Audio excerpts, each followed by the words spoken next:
it rolling. It's just a conversation. All right, Really sounds good. good. So one of the first thing I was wondering is you mentioned that you even had some early memories of the Inuvik Ice Road, and I understand, did your dad work on it for Campbell's or somebody? Yeah, my dad worked on it when I was a young kid for North Star Construction, Gordy Campbell.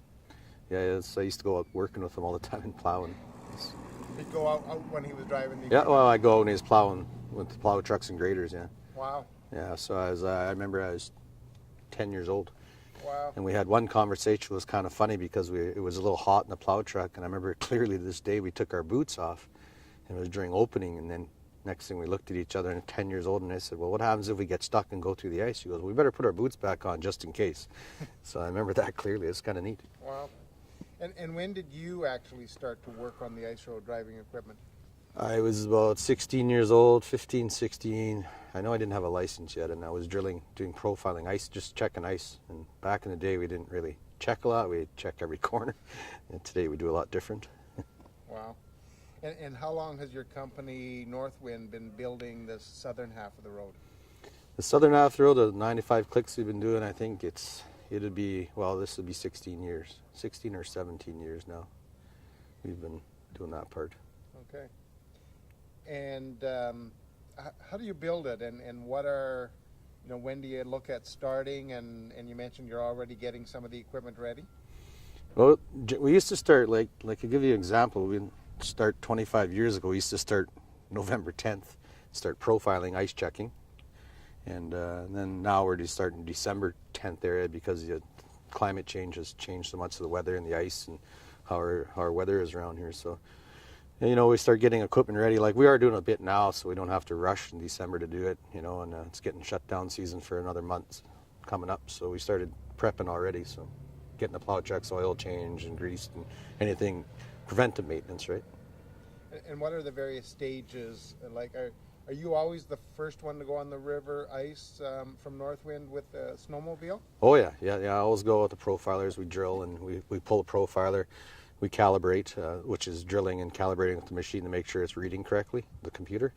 And then we go out. Normally we go, somewhere around December 1st, just to see, just a feeler. If it's nothing showing up fine, we turn around and wait for another week. We can generally tell by the first 30 clicks.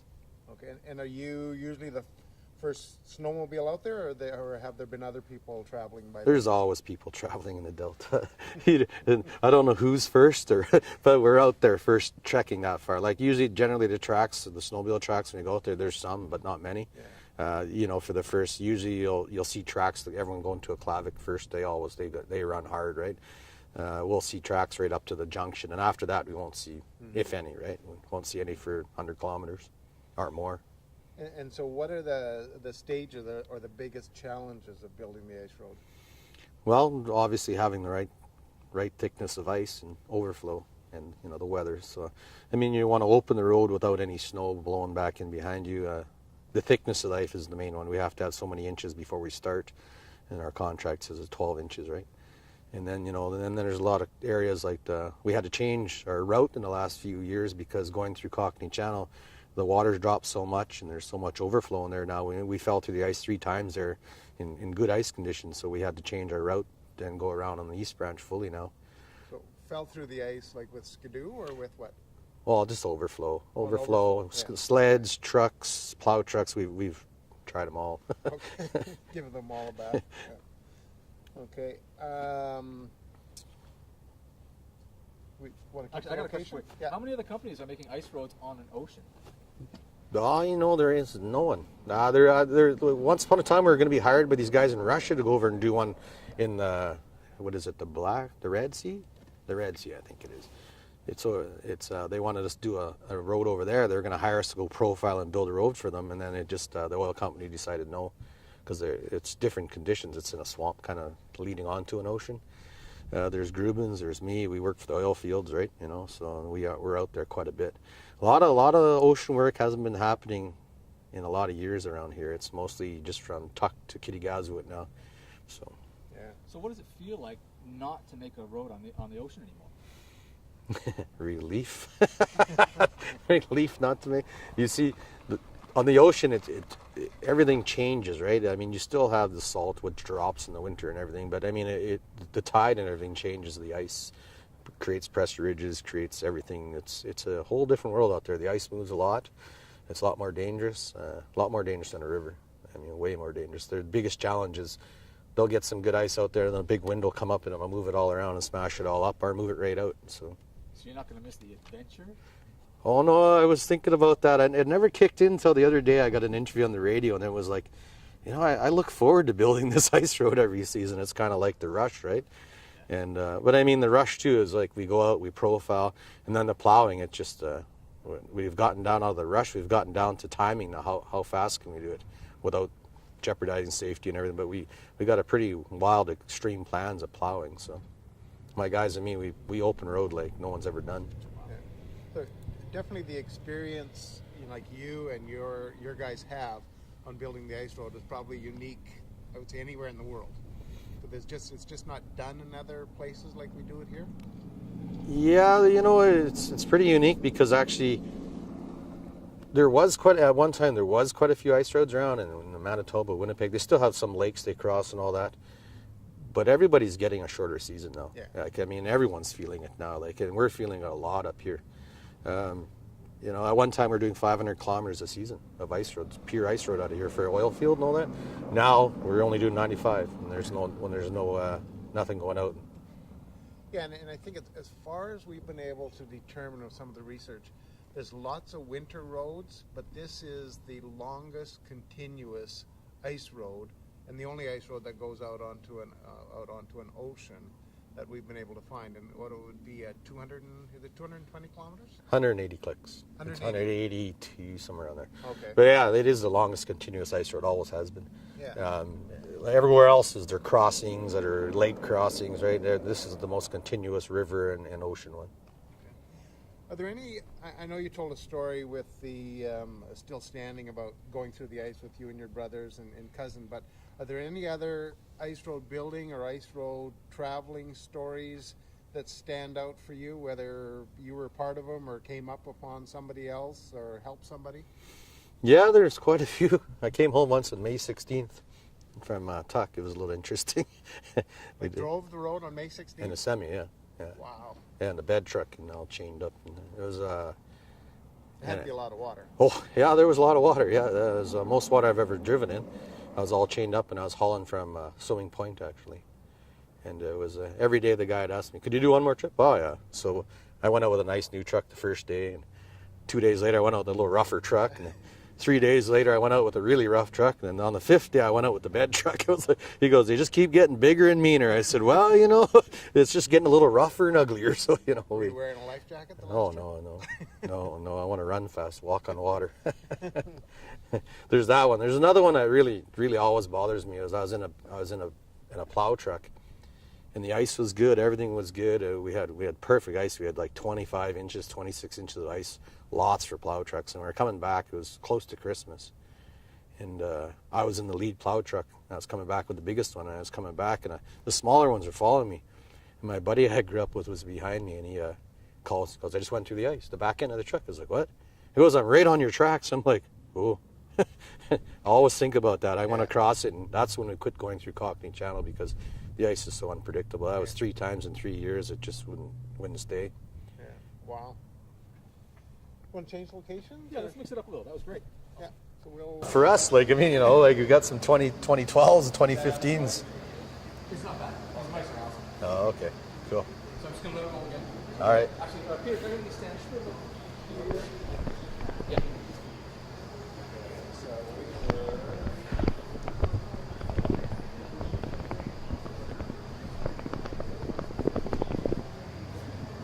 Just following up from that story about the different things. What do you think is the most scared you've ever been on the ice road when you're building it? Has it been a trip where the guy went in behind you? No, it was when I went in the river, about 20 kilometers upriver. The upriver is a lot different than downriver. It's a lot more treacherous, a lot more sandbars, and a lot more current and shallower water. When I went through with my brother and my cousin, it's fresh in my mind all the time. That kind of Yeah, oh yeah. Yeah, because we not only went in, we went down. Yeah. Yeah, and we had to swim, so that one's always on my mind. Yeah, it was Boxing Day, so it wasn't not a nice scenario. It was always reminds me, because I remember yelling at them, get your stuff, get your gear on. So we're getting wet, and the water was coming out of the shifter, hitting the ceiling, and the daylight was disappearing, and there was only about 2 inches. I said, as soon as we're level, roll your windows and swim. And we rolled our windows down, and I took off, and I was out in the ice, and I was rolling around in the snow to freeze it off. I turned around, and it's like, no brother, no cousin. I was like, son of a bitch. And I said, no sense in going home without them, so I stripped my gear off and dove back in. And I started to kick the window in, because it was up to my chest area, and I was kicking the windshield in, and all of a sudden, these 2 little seals come out of the water, and it was my brother and my cousin. So I got back out, put my gear on, rolled around in the snow, and we walked home. So that's one moment that's always been in my... And that was doing a road to the cabin, but it's still on the same river, right? So, you know... I was going to ask you what you saw down there, but just the visual of the water coming through the ship. Hey, I was giving my cousin shit, actually, because he was, look, where's my hat and my gloves? Who cares? It's about time to leave, right? He was, but I need my hat, man. He waited till he got his hat and gloves. Finally, my brother gave it to him. Let's go. It was kind of a dramatic, funny moment, but at the same time, it was a little scary. Yeah, and never heard about the end of it forever from my mom and my parents. So. Yeah. Have you or your workers ever been caught in a blizzard when they've been working on the road, where you would have had to stay overnight or anything? You know, we've been caught in a few when we were working out farther up by Ellis Island there. Me and my uncle got stuck in a pretty bad one there, 110K winds. We got stuck. We got out, we got to camp, but it was, we weren't staying in camp. We had to turn around. That was one. We were up to 110, 140K winds for 2 or 3 days out at Ellis Island in that area, building ice roads. And that's in Shallow Bay. Very unforgiving place in the winter. That was the worst one I've been stuck in. I was watching a truck slide sideways and sea cans blow away, and 200-pound guys lifting off the ground. And yeah, we were stuck in that one for 4 days. That was a whole crew, but we had a camp there, but it was pretty intense. So, I mean, after this winter, there will still be an ice road to Clave, but what will you miss about not building the ice road to the Arctic Ocean? Miss about not having the Inuvik to Tuk ice road? Well, it's part of the Delta legacy. We're known for it, right? It's the ice road. People come up, tourists come up to just drive it. Some of them don't do very well, but they come up just to see it. There's a few things that stick in my mind, like when I was a kid looking through the ice, the blue ice, looking through it, trying to see if you could see through it. There's things like that. There's, the contract has been a good contract to me, and, not losing it, but moving on to the ITH now. I don't know, the ice road was, like I said, it was always a December fun time for us, right? My whole ice road crew, we look forward to going out there. It's like freedom. We're building a road. It's something to do. You said it's just something very northern, very Delta about building that road. It's very Delta. Traditions. It's part of our heritage, right? Yeah. Like, it's part of us. Like, it's how you get to your cabins. Some people, some people live out there over freeze up, and the road goes by. They come into town. It's. What do you think that'll mean for a lot of the cabin owners or the hunters or trappers that they use the access to get eventually out to their cabin? Well, they're gonna be creative, I guess. It's gonna be hard for them. They have to travel by sled only now. I mean, some of the bigger trucks might be able to make it, but the snow by February is pretty hard, pretty thick. So it's going to change the way that we operate around here. So I want to ask you, when you talk about freedom, what does it feel like when you first go on the ski to check out the ice? What's that feeling like? Depends after the first hole. Is there 2 inches or 12 inches? Which one? There's some places we've checked where, we drill a hole where you expect there's 20 inches of ice, and it goes boom. Oh, okay, let's just walk away calmly and leave, right? But a man can walk on 2 inches of sled. Depends, right? So. You mentioned that a lot of Southerners will come up and they drive and they run and they do whatever on the ice road, and we see that every year. They come up by pedal bike, motorbike, Walk, hike. sleep on the ice road. I've seen them sleep in pup tents on the ice road. Yeah, a marathon, they have to be self-supported. Yeah. What is it that you think maybe people from the South see or romanticize about that maybe we as Northerners just take it for granted because we see it every year, we travel it every year. Is there something special about that road that just makes it a draw? You got to be tough because those guys walking, like I've been out there 50 below and dark. So I don't understand what I mean, being born and raised to it, it doesn't have any pull to me, right? But to people that walk it, hike it, ski it, sled it, I don't know what their ideas behind it. Like it's just a challenge, I guess, to them, right? I walked it at 50 below, and I don't know what they see in it. I mean, like you said, to us it's normal, but to somebody from the South, it's got to be the challenge of the cold weather and the long run, I guess. When you biked with Jesse and that crew, I mean, you were the only Northern biker. They must have been freezing. We had to lend them our pullovers, yeah. My grandmother's made a bunch of pullovers because I had my cousins with us for sport team, and we had to lend him a pullover because his gear that he had wasn't working. And you know what the funny part about that bike trip was? That was the coldest time I've ever been out on the ice road opening. Every other year, it had never been 52 below. That morning was 52 below. It was cold, and I was sitting there, and it was like, he goes, so are we going to stop here and stop? I said, you can stop. I'm carrying on. I'm hitting tuck. And the amazing part is we were going down the road, and we were going across the harbor, and there was no road for a little bit of it. And the helicopter couldn't keep up to us. You got to slow down. I said, you know what, man, I'm so cold. I said, I've been out here a lot, and it doesn't make any sense.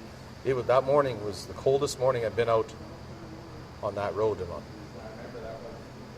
It was horribly cold. Yeah.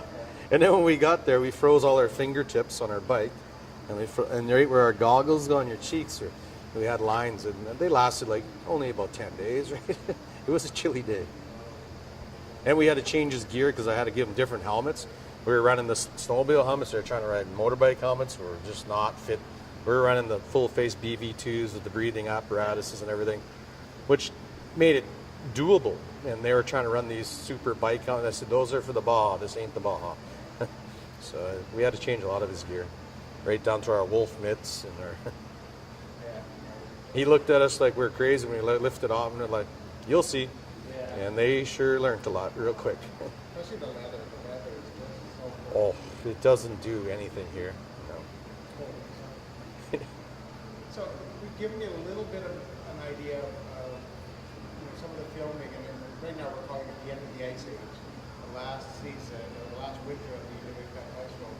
But is there anything that comes to mind that you think we should definitely make sure we include in the documentary? Well, all documentaries and anything film you're doing it. You're coming out during opening. No one's ever done an opening of the ice road. No one's ever done an opening of the ice road. They always say how dangerous it is and how during their driving and truck driving on it. It's not. The opening's where the interesting part is. You see everything. You see the wildlife. You see the challenges. You see the overflow. You see the holes in the ice. You see the ice breathing. You see the ice shifting and shrinking. And you see actual cracks open up in front of you. No one's ever done the opening of the ice road. And everyone talks about how dangerous it is. When the ice road's open, I'll give you a guarantee of 100% it's safe, because that's what we do.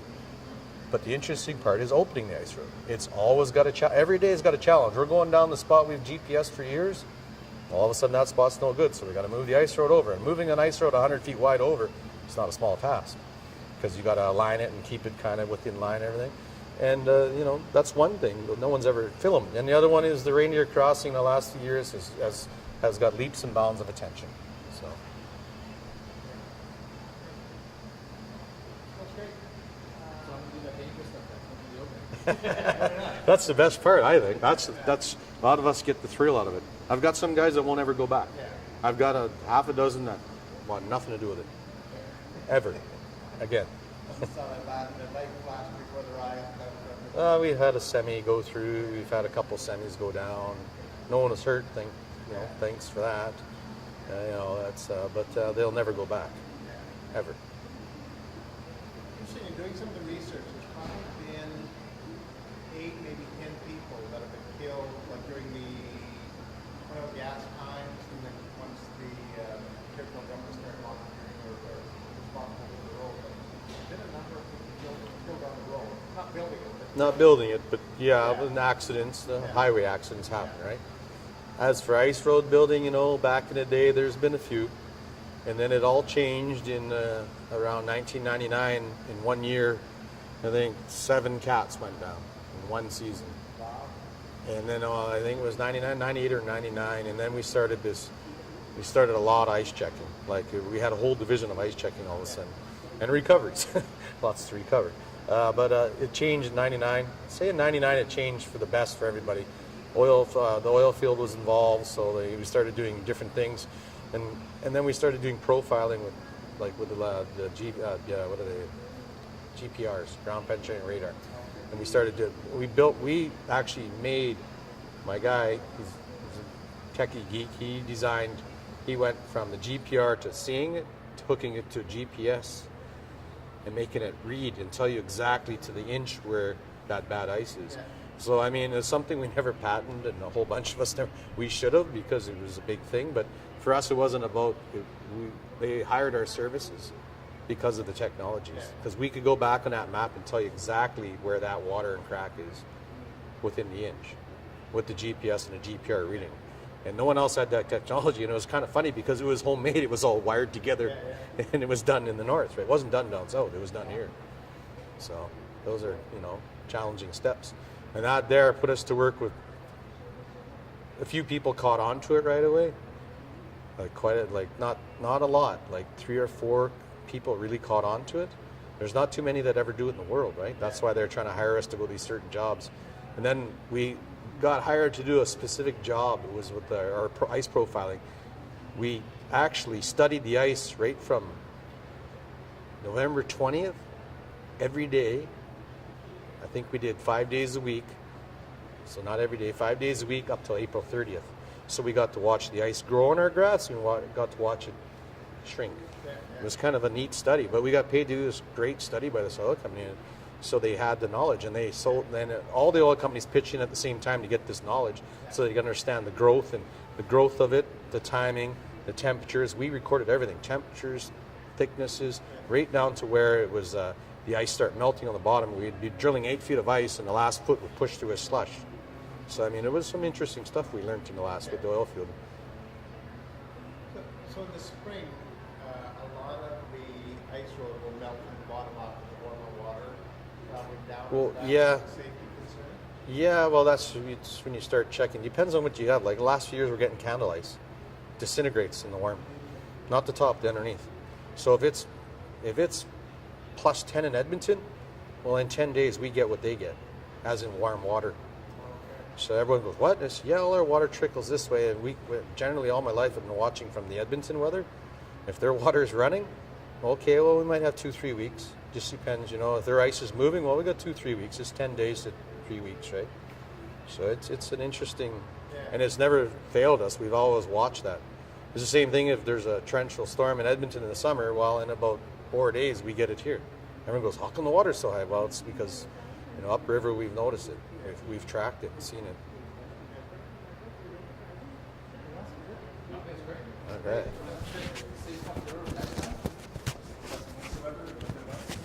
It's going to get ice fast. It's too cold out. Minus 10, minus 15 this week. Yeah,